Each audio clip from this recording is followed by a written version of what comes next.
Qadisiyah, dalam perang Qadisiyah menaklukkan Persia dan Irak. Baitul Maqdis jatuh ke tangan Umar.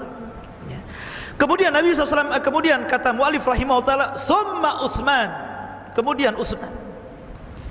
Utsman ini sahabat yang pernah dikatakan Ali radhiyallahu an ketika dia menjadi khalifah di Kufah, ada seorang laki-laki tujuannya mau mencela Utsman, kemudian bertanya kepada Ali yang sedang berkhutbah, "Ya Ali, ya khalifah, bagaimana pendapat kamu tentang Utsman?" Subhanallah, Ali paham dengan Utsman dan memujinya dan mengatakan, "Dzakar rajul yud'a fi mala'il a'la bidhi nuraini." Kata Ali radhiyallahu an, dia adalah laki-laki yang dipanggil dari atas langit dengan sebutan dua pemilik cahaya, karena dia menikahi dua putri Rasul, Ruqayyah dan Ummu Kulthum. Tidak ada manusia sejak zaman Adam sampai manusia terakhir meninggal yang pernah menikahi dua putri Rasul kecuali Utsman bin Affan. Pertama menikahi Ruqayyah kemudian meninggal, maka Rasul menawarkan adiknya Ummu Kulthum, kemudian dinikahi lagi. Kemudian meninggal lagi Ummu Kulthum, dan Rasul mengatakan, kalaulah aku memiliki putri lagi, ku nikahkan dia dengan kamu. Saking cintanya Rasul kepada Utsman. Gimana Rasul tidak cinta kepada Utsman? Dia sedang bersandar duduk, betisnya tersingkap. Abu Bakar masuk dibiarkan, Umar masuk dibiarkan, Utsman masuk ditutup betisnya. Kata Aisyah, "Rasul, kamu ini gimana? Abu Bakar masuk, betismu tersingkap. Umar masuk, masih tersingkap. Utsman masuk, kau tutup betismu." Kata Rasulullah SAW, "Bagaimana aku tidak malu dengan laki-laki itu?" Maksudnya Utsman bin Affan, yang para malaikat malu kepadanya.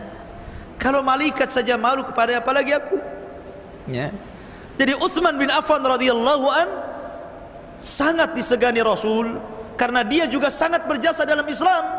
Dalam perang Tabuk dia habiskan hartanya untuk jihad, sampai Rasul mengatakan, "Ma dharra ya Utsman, ma dharra bika ya Utsman ba'da hadza ma amilta ba'da hadzal yaum.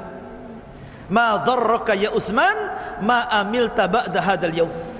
Tidak ada yang mencelakakan kamu wahai Utsman setelah hari ini apapun yang kau lakukan, karena engkau telah menginfakkan hartamu yang banyak sekali.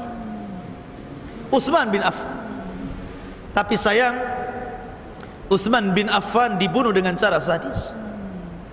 Tapi Utsman jasanya sangat besar, satu di antara 4 manusia yang sangat perhatian dengan Quran, yang hampir setiap hari menghatamkan Quran. Bahkan diriwayatkan dia pernah menghatamkan Quran dalam 1 rakaat witir. Anda bisa bayangkan, dia hatamkan Al-Quran dari Al-Fatihah, Al-Baqarah, Al-Imran sampai Qul a'udzu birabbin nas. 1 rakaat witir dia selesaikan dalam 1 malam. Ada orang kayak Utsman? Nggak ada.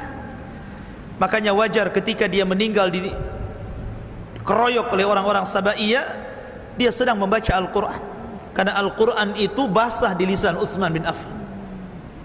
Kemudian kata rahimahullahu ta'ala, kata Al-Imam Al-Barbahari, kemudian afdalun nas, kemudian seutama-utama manusia ba'dal haula, setelah mereka, Aliun. Pertama Ali. Ali sahabat yang mengorbankan jiwanya loh. Ketika Nabi SAW hijrah bersama Abu Bakar, Rasul meminta Ali tidur di kamarnya, sementara rumah Rasul sedang dikepung oleh tentara Abu Jahal. Kalau seandainya mereka membakar rumah itu atau melempari tombak-tombak mereka, niscaya Ali meregang nyawa. Tapi Allah takdirkan Ali tidak wafat hari itu. Dan ini menunjukkan bagaimana Ali mengorbankan jiwanya untuk Rasul, padahal Ali masih kecil ketika itu. Tapi dia sudah mengorbankan jiwanya untuk Rasul. Kenapa Ali diakhirkan oleh Rasul hijrahnya?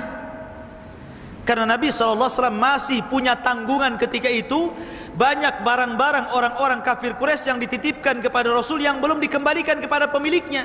Makanya Rasul mengatakan kepada Ali, kamu jangan dulu hijrah, kembalikan semua barang-barang orang ini, baru kau hijrah setelah itu. Dan ini menunjukkan bagaimana akhlak Rasul sejak zaman jahiliyah, belum diangkat jadi Nabi dan Rasul, sampai diangkat menjadi Nabi dan Rasul masih dipercaya orang untuk dititipi barang. Jadi orang-orang Quraisy itu kalau mereka pergi masih menitip kepada Rasul barang-barang mereka, karena mereka percaya barang-barang mereka aman di hadapan Rasul. Walaupun mereka mengingkari dakwah Rasul, tapi mereka tidak mencela akhlak Rasul. Harusnya seperti itu seorang pendakwah itu. Ya. Okelah kita ini mendakwahkan dakwah sunnah di masyarakat. Mungkin masyarakat tidak suka dengan kita, tapi jangan kemudian mencela akhlak kita. Ini kita sudah keras, akhlaknya nggak bagus. Ini ajaran apa ini? Dua-duanya kena jadinya kan. Mereka sudah tidak mau dengan kita, akhlak kita pula buruk dengan mereka gitu kan. Jadi apa keistimewaan kita jadinya? Tidak bisa berdakwah dengan lisan, dengan akhlak. Itulah yang kemudian diajarkan Rasul kepada kita. Ali radhiyallahu anhu adalah sahabat Rasul, bahkan termasuk di antara anak angkat Nabi sallallahu alaihi wasallam karena budi jasa baik pamannya Abu Talib kepada dirinya. Karena Abu Talib sudah merawat dari kecil, akhirnya setelah Rasul menikah dengan Khadijah, dia pun membantu ekonomi pamannya dengan mengangkat Ali dan hidup bersama dia satu rumah. Makanya dia termasuk dari orang yang pertama masuk Islam dari kalangan anak-anak, Ali bin Abi Thalib. Ya kan? Siapa yang tidak istimewa dibandingkan Ali coba? Dia punya istri wanita terbaik dunia. Kata Rasul, laki-laki banyak yang istimewa, tapi perempuan cuma 4. Asiyah bintu Muzahim, Maryam bintu Imran, Khadijah bintu Khuwailid, dan Fatimah bintu Rasulillah. Dia istri Ali radhiyallahu anhu. Dia bapak daripada pemimpin pemuda di sorga. Siapa? Hasan dan Husain. Kata Rasul, Hasan dan Husain sayyida syababi ahlil jannah, pemimpin para pemuda di sorga. Dan dia sendiri khalifatul Islam min khulafair rasyidin, yang disabdakan Nabi sallallahu alaihi wasallam, alaikum bisunnati wa sunnah khulafair rasyidin. Ali radhiyallahu anhu.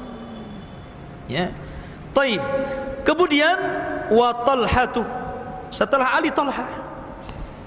Talha adalah sahabat Rasul yang sangat berperan dalam pertempuran. Dikenal dia, jasa-jasa dia dalam pertempuran, karena hampir seluruh peperangan Rasul dia tidak pernah gaib, tidak pernah tidak hadir terus. Ya. Bahkan Rasul sampai mengatakan, man ahabba an yanzura ila syahid alladhi yamshi fil ardi falyanzur ila hadha.